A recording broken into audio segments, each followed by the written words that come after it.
Are you recording? Yeah, I'm recording. Okay, but am I in the shot? Yeah. Is there enough space above me? Yep. We'll have to see what this comes out. I don't know what this is going to look like because Eli is recording and he's going to be my cameraman for the next half an hour or so. So good luck with this. Hi, I'm Aphrodite. This is Liam. Hello. The son of Aphrodite. Well, one of the sons of Aphrodite. And today we're starting a new series called Dad's Cookin'. That's right. Cooking without a G. Because the only G in the house is this guy. No. A lot of dads I know aren't very comfortable in the kitchen, and more dads should be cooking. They should have things that they make. So today I'm going to be teaching you how to do a very simple roast chicken. There are better ways to make roast chickens. There are worse ways to make roast chickens. All I know is this way of making roast chicken is yummy and delicious and moist. But it's very good, and my family like it, and other families have liked it. I've actually made this roast chicken for other families, and almost all of them have said, good job. The people who didn't say good job, well, they're just horrible people. They were vegetarians. They were vegetarians. The very basic ingredients you need to make this roast chicken. Firstly, you need a chicken. Yay. Right. Preferably raw. And then you need like really basic herbs. I just use Robinson's mixed herbs and Robinson's chicken spice, a little bit of Worcestershire sauce. Say it. Worcester, no, say it. Say this. Worcester sauce, an onion, and a lemon. It's Worcestershire. Worcestershire. Oh, you see, well, you went to speech therapy. That's why you can say it. And a lemon. Charlie, I'm cooking. Let him cook. Honestly, okay. And a knife. And a knife. The best knife you have. We're going to start by making like a kind of marinade sort of thing. So we're going to start with getting the juice of a lemon. If you want to squeeze a lemon and you have weak hands like I do, use bright tongs, and physics means you can squeeze all the juice. Look at that. You see? Juicy. Juicy. Don't throw this away. You will use it later. Okay, then we're going to take some olive oil. You can see I don't use the expensive olive oil because I'm just cooking for my family and they don't know the difference. What's the difference? We're going to do a little bit of that. We're going to take some of your herbs. Again, notice I'm not like, you can look up here, look at me in the eyes, look at me in the eyes. You don't need to measure, right? There'll be recipes that tell you use a teaspoon or use a tablespoon or use this amount of grams. With this kind of cooking, it's like Yabba. vibes. Right, so it's just vibes, right? So look. Yeet it in there, as the youngsters say, and that seems like a good amount to me. Go by heart, everyone. Go by heart. Okay, so when you're done with that, you can throw it to the side. Okay, then, this is a whole new bag of chicken spice. Now you're like, Terrence, if you want to be a cook, surely you should like make your own combination of spices. And I'm like, someone else has done that for you. Mr. Robertson from Robertson Spice has done all that vibe. Also, not sponsored by Robertson, but literally, this is the spice I've grown up with, so I'm going to throw that in. The nice thing about Go this... by the heart, everyone. Go by the heart. Go by the heart. The nice thing about this is that you don't have to add any more salt. Yeah. Some people do add more salt because if you're like my family, they love salt. I am not such a fan of salt. There's enough salt in the seasoning as it is. How much, Liam? Do we have an exact amount? You go by heart. Go by heart! That's right. That's good. Okay, cool. You're going to take that. Another thing that you need, which is always useful, is a basting brush. If you don't have a basting brush, just use a teaspoon or a spoon or whatever, but I like a basting brush because it makes me feel... paintbrush. Actually, a clean, unused paintbrush. Yeah, that would be nice. A paintbrush is a good thing. So you can go down to your local hardware store and get a paintbrush, or you can be fancy and have like a silicone basting brush like this. You're going to mix that bad boy up, just like that. Right, now, next up, the one thing I forgot to do, that you don't forget to do. Preheat your oven to 160 odd degrees. Okay. If your oven's like mine, it has a whole bunch of settings. Come closer, come around here. I'm gonna put it, come in here, yeah, zoom in, there we go. But 160 degrees, you have all of these settings. You have like full convection, and you have like this thing that's convection from the top and the bottom. I like that because it gets roasted from the top and the bottom. Look at me. What about the sides? Don't worry about the sides. The top and the bottom. Roasted from the top and roasted from the bottom. Okay, go around there. Again, not sponsored by Pick and Pay, but we're averages.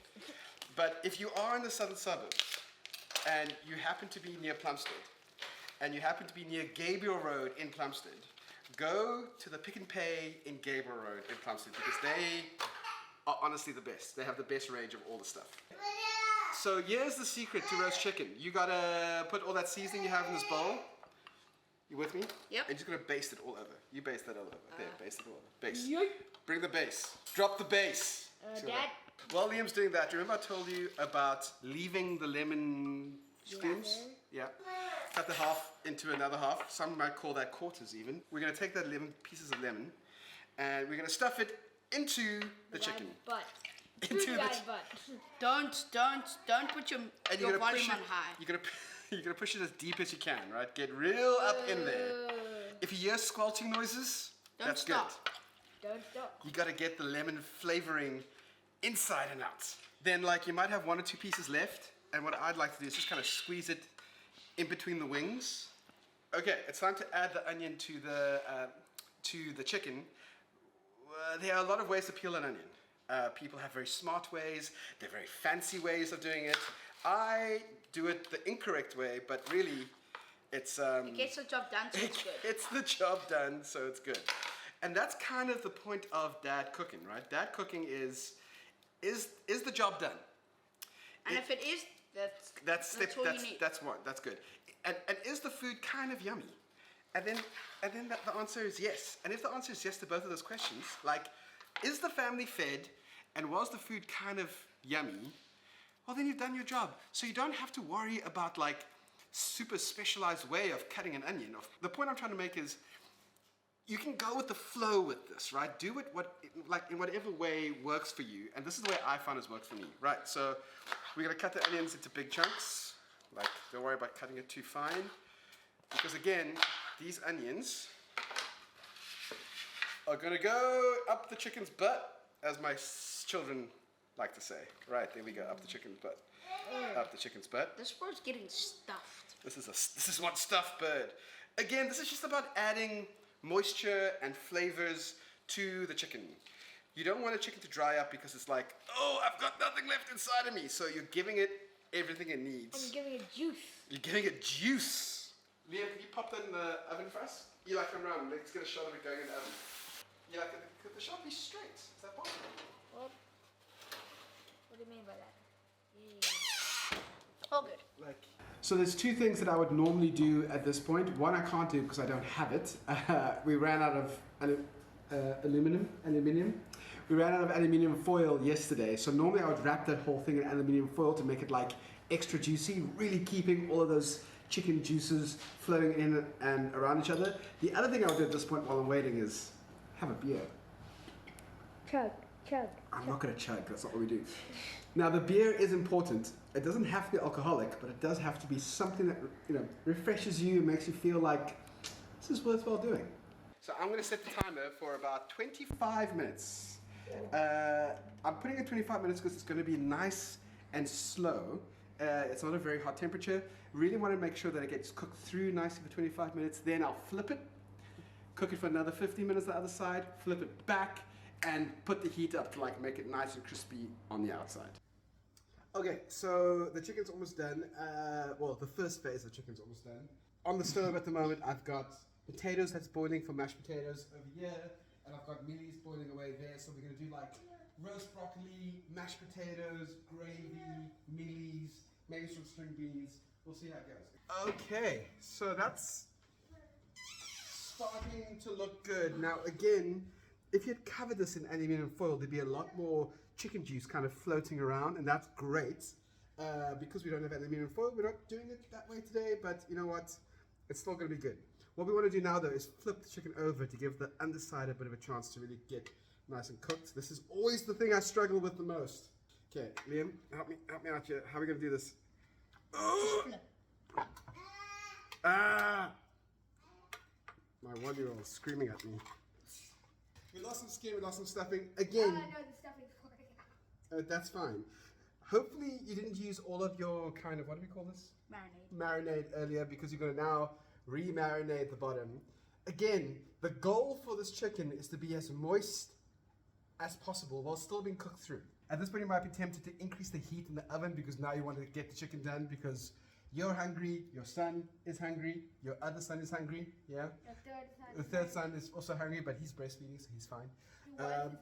Your wife is hungry. Your wife is hungry. You're hungry. You know what? Don't do it though. Keep going slow. That way you'll make sure that the chicken gets cooked through all the way to the bone. Nice white meat all the way with none of that pink stuff that scares people while still staying juicy. That's the trick. Go slow, give yourself enough time. Liam, can you open the oven for me again? Sure. Oven is open. Chicken is in. Chicken is in. Yes, Charlie. Okay, so the oven was on for about 15 minutes. We've let it go for a while on the one side. Now we're going to flip it back up to the original side. And before we do that, we're going to take it out. It looks good. Looks yummy. What do you think, Liam? Looking good? Oh, there's so much juice in that. There's so much juice, okay?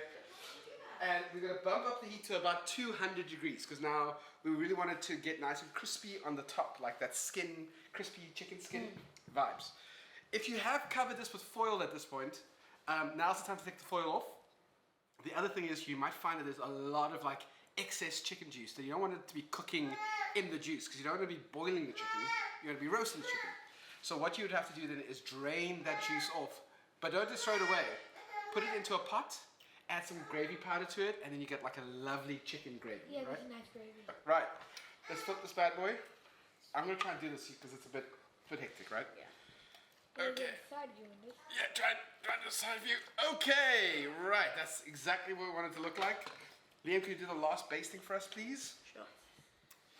If you were thinking about doing maybe roast potatoes with this, you can add potatoes just around the chicken. You would do it a little bit earlier though. So you want the potatoes to be in for at least like half an hour, depending on their size. Smaller baby potatoes, 20 minutes to half an hour is fine, but if you're going to do like big pieces of potato, you want to make sure that they get at least half an hour to get soft all the way through. Other thing is, I realized I didn't tell you about like the amounts of stuff that you need for this. You want to use about as much olive oil as you have lemon juice. So I'm adding broccoli to my chicken. There we go. The nice thing about broccoli is that it's super easy to cook. Break apart. You just break it apart. You don't want any of the leaves. There we go. And then this part you can leave out. Take a little bit of olive oil and just and then a little bit of salt. Again, not too much. So now at this point your oven should be at about 200 degrees Celsius. You know what, even a little bit more. All you're trying to do right now is roast the outside of the chicken. The inside to the bone should be cooked at this point. It's been in for about 40 minutes, 45 minutes. Now we're going to get that outside nice and crispy, because crispy chicken on the outside is crispy on the outside, moist on the inside, much like me. Can you open the oven for me, please? Cut. Hey, you know what? In fact, if you want to see how to make mashed potato really simply and easily in a way that even your children will like, just leave a comment at the bottom saying mashed potato. Okay, so the chicken's been in for about 10 minutes. Yeah. Go, take a look at that. Imagine this with carrots or potatoes or whatever other kind of vegetables you want to roast around it. It is delicious and it's yummy. The next step that you'd want to do, obviously, is to add any kind of other stuff you want. Rice. We've done beans and mashed potato and mealies over there. Carving a chicken It's hard. is not easy.